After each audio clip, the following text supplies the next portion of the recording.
Jika tidak, kamu akan mati.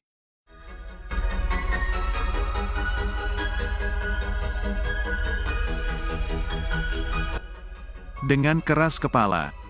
Sungguh kekuatan internal yang kuat. Sebagai seorang kultivator dari kerajaan naga, keberanian berubah menjadi kekejaman negara Jepang. Tidak menyesal, hari ini, aku akan mengampunimu, The Pengkhianat. Jika kamu ingin membunuhku, kamu masih jauh. Kemana kamu pergi di hutan? Namun beberapa saat kemudian datanglah Tuan Misterius nomor 1 kerajaan Bai Yanlong. Bai Yan, kenapa kamu di sini? Pikir aku menentukan kebutuhanmu. Hari ini aku akan membunuhmu sebagai iblis. Gempa bumi tidak bisa, tunjukkan padaku.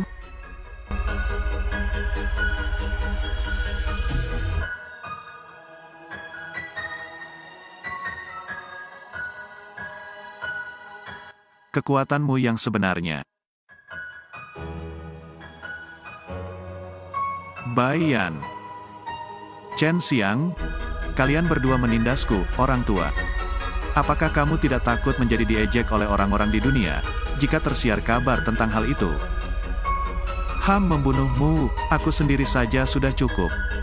Tunggu. Oh, bukankah kamu selalu ingin tahu? Kompetisi area salju Tianshan dan lintasan gunung.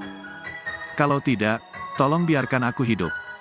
Aku akan memberikannya untuk kalian masing-masing. Kenapa kalian tidak segera datang? Tunggu sampai aku memanggil Raja Iblis. Tunggu saja sampai mati. Oh, daerah bersalju di Gunung Tianshan adalah harta kerajaan naga. Itu selalu berada di tangan ketua Yamaguchi Gumi. Adapun di mana presiden mereka sekarang?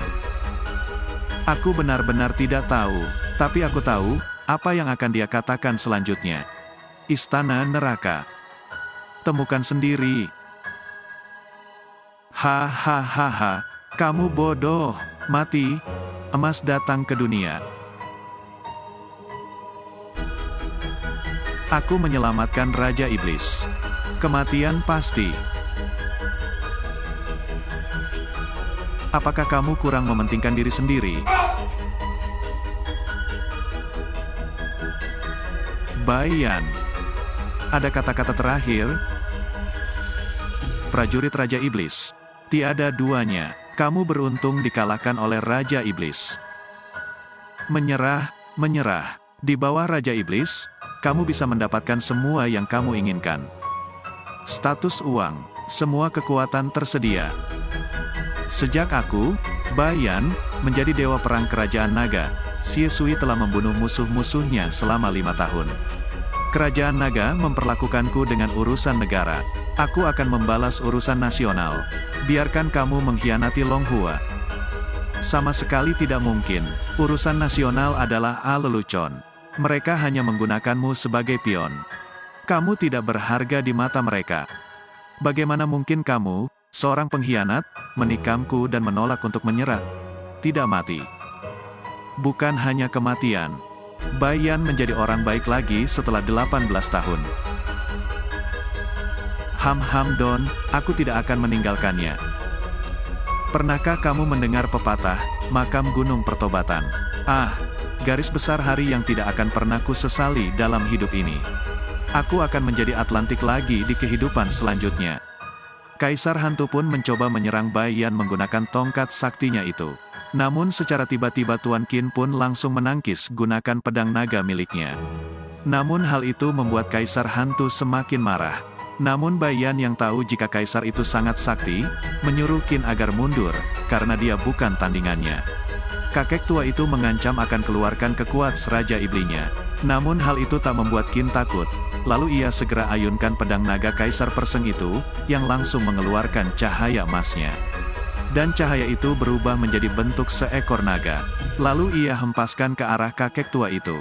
Namun benar saja, kakek itu benar-benar sakti, karena begitu mudahnya dia mematahkan serangan pedang naga itu. Namun Tuan Qin tidak menyerah begitu saja, kembali lagi dia hunus pedangnya dan seketika cahaya emas itu muncul kembali.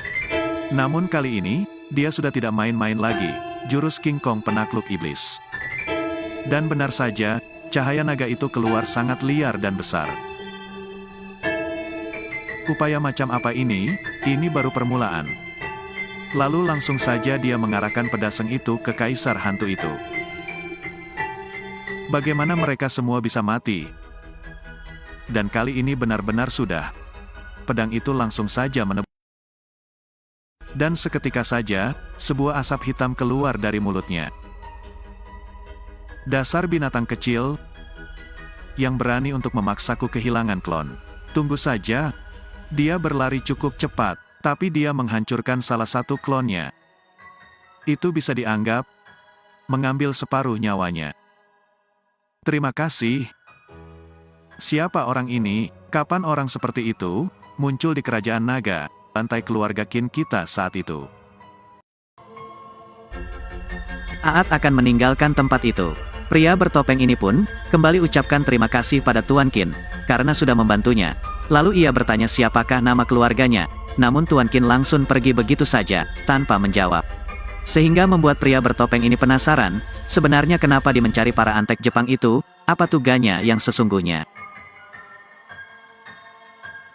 Sementara di tempat lain, Kaisar Hantu, yang nampaknya telah terluka, lalu menemui bosnya, dan dipanggil presiden restoran.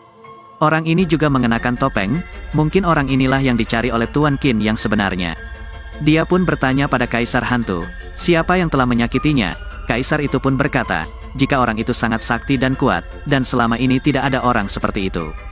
Pria bertopeng ini pun berkata, tidak usah khawatir tentang hal ini, karena dia akan mengirim seseorang untuk mencari tahu tentangnya.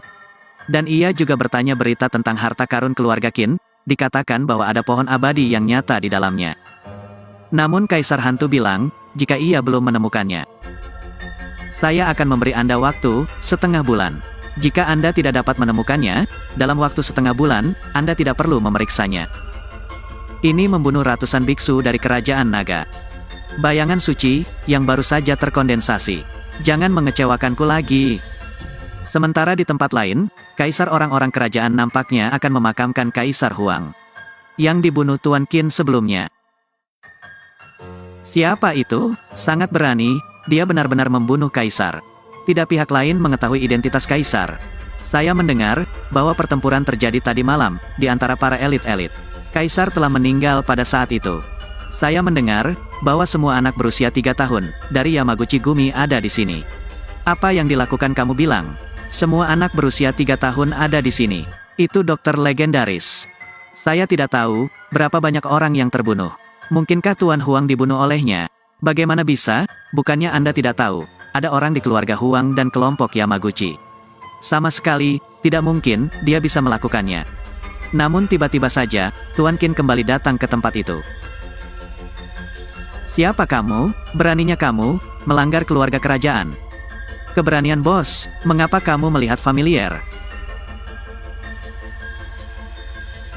Ah, bajingan kecil yang lari dari keluarga Qin saat itu. Qin Jiayi berkata, siapa kamu? Hah, siapa aku? Hahaha, akulah yang membunuh seluruh keluargamu. Dan ternyata orang ini dengan sombongnya berkata, jika dialah yang telah membantai keluarganya di masa lalu, dia pikir Qin Jiayi masih lemah. Sehingga dia sangat meremehkannya. Namun hal itu membuat Tuan Qin yang dari awal yang memang akan membalas dendam. Tanpa perlu capek-capek mencari informasi, dia sudah ada di hadapannya, dia pun nampak sangat sudah emosi. Namun lihatlah betapa sombongnya orang itu, dia terus menceritakan, bagaimana dia dulu menyiksa dan menghabisi keluarganya. Sepertinya, perjalananku tidak sia-sia. Kamu belum tahu kan? Ayahmu waktu itu, tidak langsung mati. Tapi lihat aku sebagai ibumu. Dipermalukan sampai mati, sedikit demi sedikit, dia baru saja mati. Hahaha. Ibumu sungguh menyenangkan, untuk diajak bermain. Hahaha. Saat itu, dia pikir dia sudah selesai bermain denganku. Aku akan melepaskan ayahmu di masa depan. Dan lihatlah, betapa marahnya Tuan Qin, dia sudah mulai mengepalkan tangannya. Namun, lagi dan lagi, pria sombong itu kembali remehkan dirinya. Dan kembali ceritakan, bagaimana saat dia menyiksa adiknya juga. Dan saat ini sudah tidak bisa dimaafkan lagi, bola mata Tuan Qin langsung berwarna emas. Dan seketika langsung menggampar wajah pria sombong itu, hingga dia terkapar dan muntah darah. Kamu berani menyerangku? Anak laki-laki dari keluarga Qin ini sangat kuat. Butler Lin adalah sangat kuat. Keluarga itu telah mencapai kesuksesan besar. Dia dianggap sebagai master setengah langkah, bukan? Dia bahkan tidak memiliki kekuatan untuk melawan. Tanpa diduga, dia benar-benar memasuki ranah master. Sama sekali tidak mungkin. Berapa umurnya? Berapa? Bisakah dia menjadi master? Hanya ada beberapa Grandmaster di kerajaan naga. Aku belum pernah melihat Grandmaster berusia 20-an. Lalu karena belum puas, Qin Jaiyi kembali menghampiri pria itu, dan langsung menginjek pirotnya. Aku tidak akan membiarkanmu mati sebagai orang baik. Penipu. Lalu kini ia menginjak tangannya hingga petai jari jarinya. Pria itu hanya bisa mengerang tak berdaya dan mengancam akan membunuh Tuan Qin. Namun Qin sudah begitu marah, dan dia akan membalas. Bagaimana cara menghabinya, sama seperti dia membontek keluarganya, yaitu membino secara perlahan. Tendangan demi tendangan terus diinjikan ke badan Butler Lin. Namun orang-orang di sana hanya bisa menonton kejadian itu, tak ada satupun yang berani ikut campur. Hingga akhirnya dia terbunuh. Dan kali ini setelah membunuh bosnya, Tuan Qin kembali ke arah seorang pria, yang nampaknya juga orang yang ikut dalam pembantaian keluarganya dulu. Padahal selama itu, dia dan keluarganya tidak pernah punya musuh, tapi kenapa mereka membantai keluarganya? Dia pun diperintahkan oleh Yamaguchi Gumi. Lalu Tuan Qin pun bertanya, di mana dia sekarang berada. Namun Tuan Huang ini, pura-pura tidak tahu. Namun cengkraman Qin sangat kuat, sehingga ia memberitahu, jika dia tahu komandannya.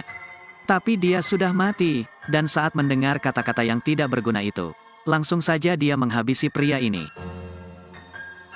Lalu Qin Pu peringatkan orang-orang di sana, jika tidak ingin menjadi sasaran kemarahannya juga, segera keluar secepatnya. Lalu, karena orang yang tahu keberadaan Yamaguchi Gumi sudah terbunuh, Tuan Qin coba gunakan kemampuan saktinya untuk mendapatkan pikiran orang itu. Namun ingatan Butler Lin tidak setinggi gunung, awan merah menutupinya. Dan hingga akhirnya, dia memutuskan pergi ke tempat yang nyaman untuk melakukan meditasi.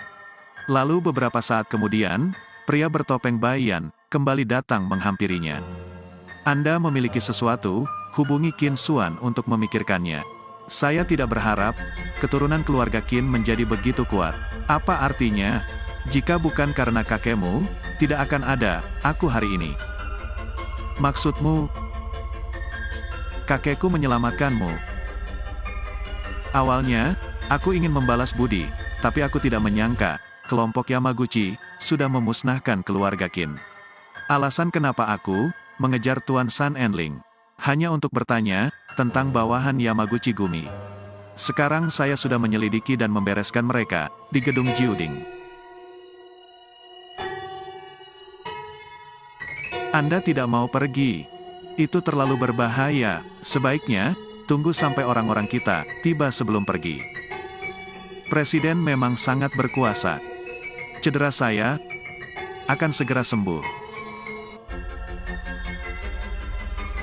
Sekarang, Anda telah secara paksa dipromosikan menjadi A, level yang lebih tinggi oleh Presiden. Diperkuat ke level yang lebih tinggi. Dengan demikian, maka Anda dapat mengontrol kekuatan Wuzun.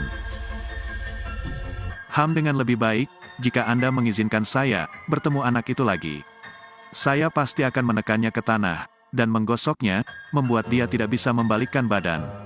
Saya benar-benar tertarik dengan orang yang Anda sebutkan. Kekuatan macam apa yang dimilikinya?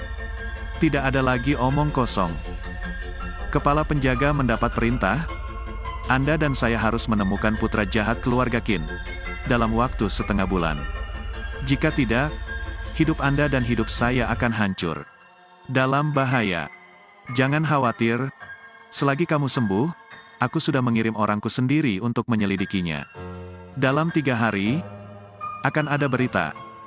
Sementara di tempat lain, Tuan Qin yang sudah tahu informasi tentang Yamaguchi Gumi, langsung saja datangi gedung itu, namun sampai di sana, ada seorang yang mencoba menghalanginya. Apa yang kamu lakukan? Siapa yang menempatkanmu di sini? Ini gedung Jiuding kan? Ya, ada apa?